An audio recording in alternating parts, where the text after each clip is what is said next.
Hello, my name is Christine Price, and I'm going to present an evidence-based research article.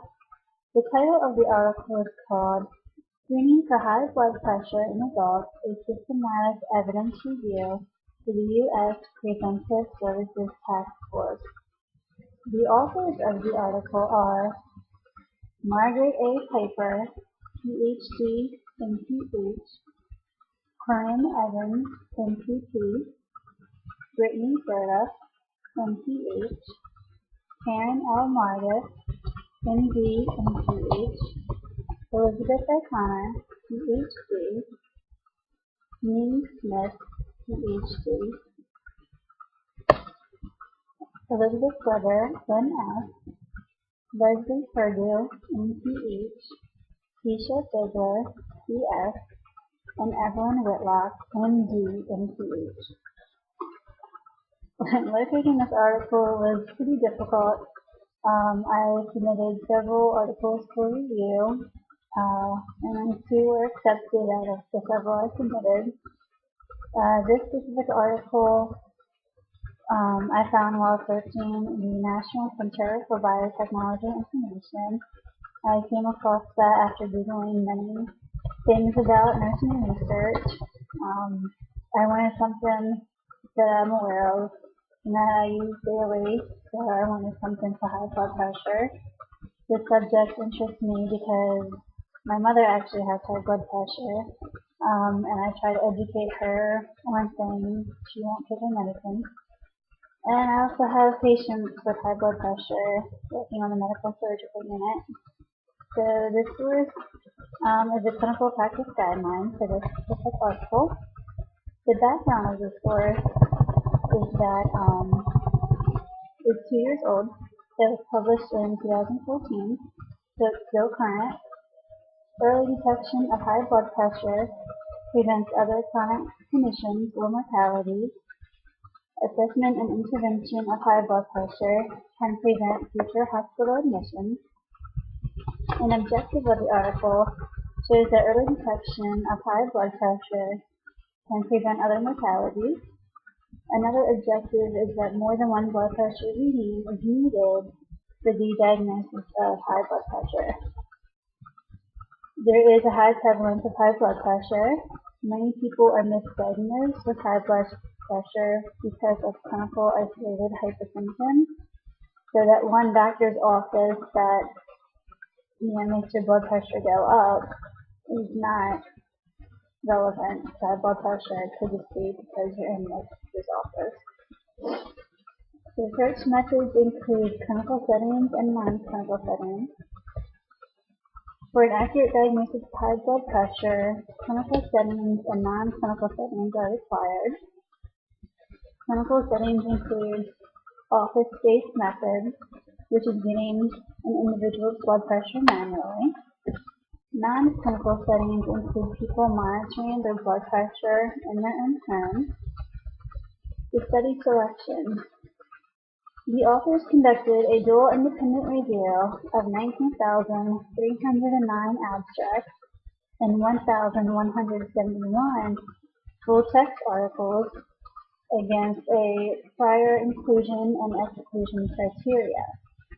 Two investigators also independently, critically appraised each included article using criteria defined by the USP/STF and supplemented with criteria from the Quality Assessment of Studies of Diagnostic Accuracy, the Quality and Prognosis Studies Tool, and the Newcastle-Ottawa Scale for Diagnostic Accuracy, Prognostic and Observational Studies, respectively.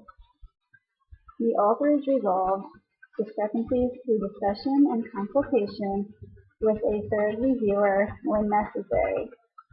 The authors of the article included any fair or good quality studies. Selection for this research article included the adult population over 18 years of age or older. Those who were excluded in the study were those already taking hypertensive medication, pregnant women, and also inpatient adults. Data for this article which collected from previous studies and asking 5 key questions. Data sources used were Medline, PubMed, Cochrane Central Register for Controlled Clinical Trials, and the Cumulative Index to Nursing and Allied Health Literature from the years 2003 to 2014 to locate relevant studies. For the data analysis, the authors qualitatively evaluated how patient or study characteristics influenced diagnostic accuracy.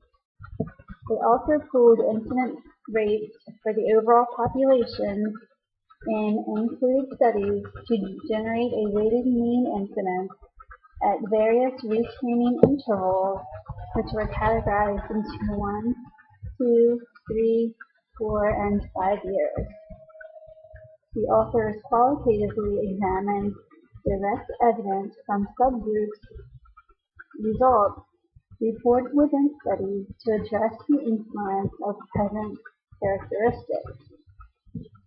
Major results for the study included incidence was generally higher in men than in women, especially men in younger populations.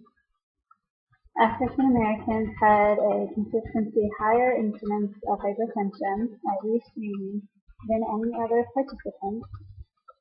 4 trials found no significant differences in psychological distress or quality of life after patients were labeled as hypertensive or pre-hypertensive. Obese patients had higher blood pressure readings than normal weight patients. No evidence-based practice literature showed hypertension in smokers versus non-smokers. In conclusion, one single manual office blood pressure is not a diagnostic of hypertension. Multiple blood pressure readings are necessary for the diagnosis of hypertension. The information in this report is intended to help healthcare decision makers, such as patients and clinicians, health system leaders, and policymakers, among others, to make well-informed decisions and thereby to improve the quality of healthcare services. Communicating this article, I could talk about it at home with family or to my coworkers. The more people that I talk to and talk about this article with, the more I learn from this article. At work, we also have bulletin boards, one in the hallway for patients and families, and then we also have one in our break room. So attaching this article to this bulletin board would help get the word out on how to communicate this evidence-based article. The intended audience for this purpose of this video is for my fellow classmates of Nurse of the Consumer Research. And thank you, and have a great day.